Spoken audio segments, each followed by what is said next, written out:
have discussions about these books. Over here is a piece, hey, boom. Over here is a piece that we added late to the exhibit because as I was thinking about, we're talking about ancient history.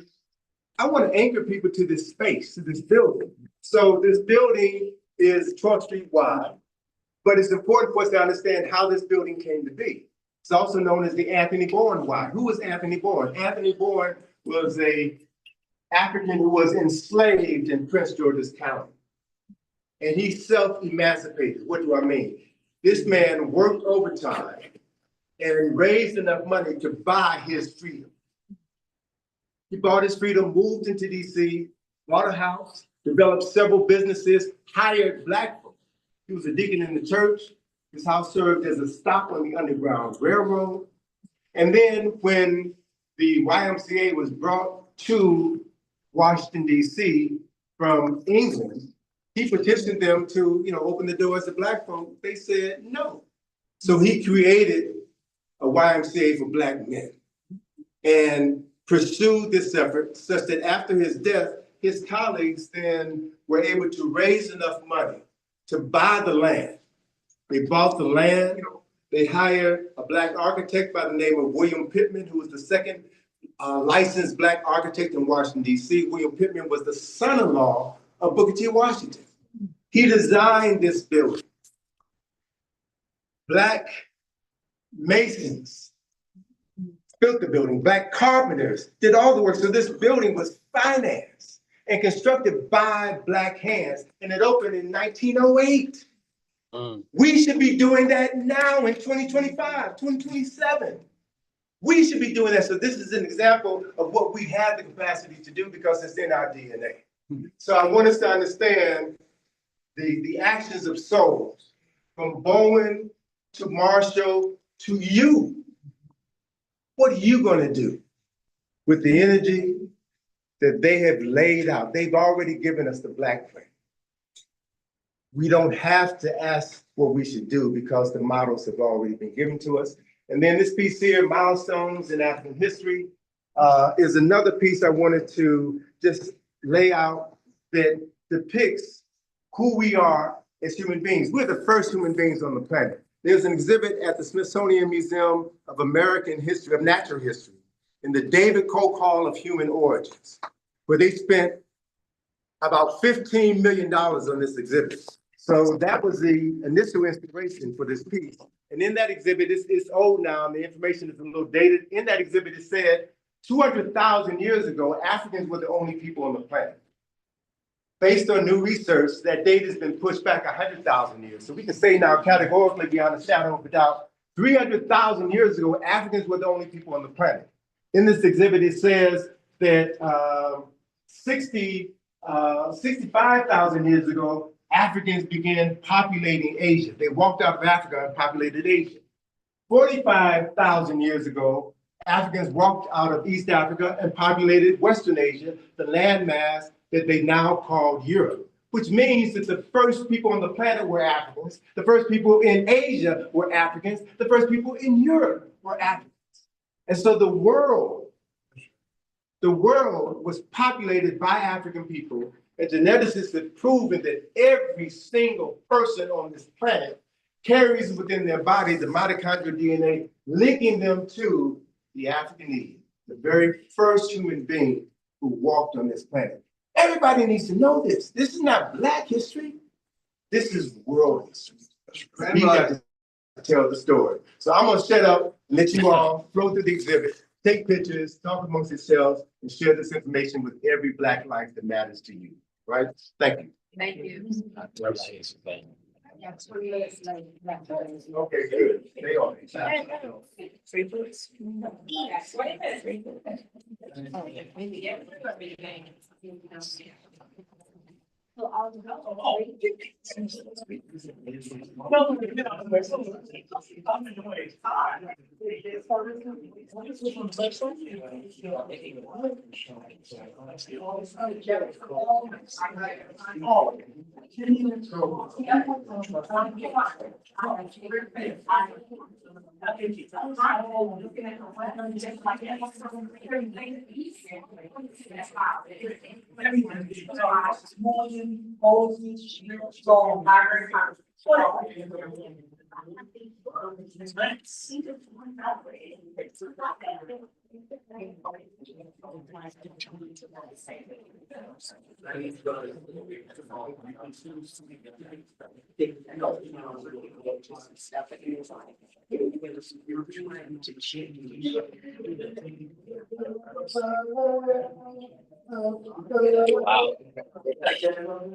sorry about our conspiracy. If you know the story that goes from the novel all the way to the Americans. And it's on the doors, but nobody pays attention to it. And it's engraved in stone.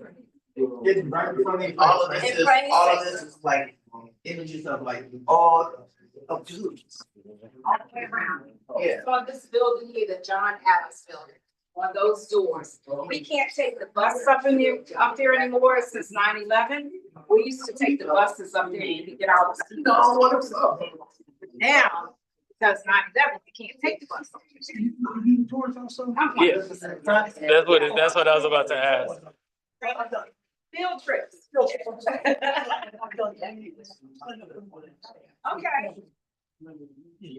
Yeah, I do. Yeah.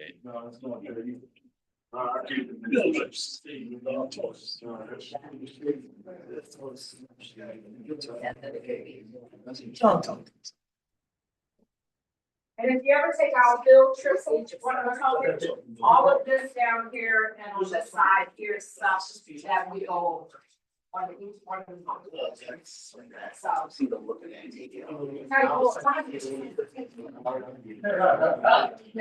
Tell you about it. Yeah. Yeah,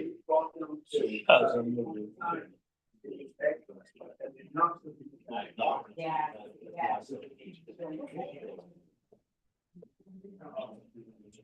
We go from April to.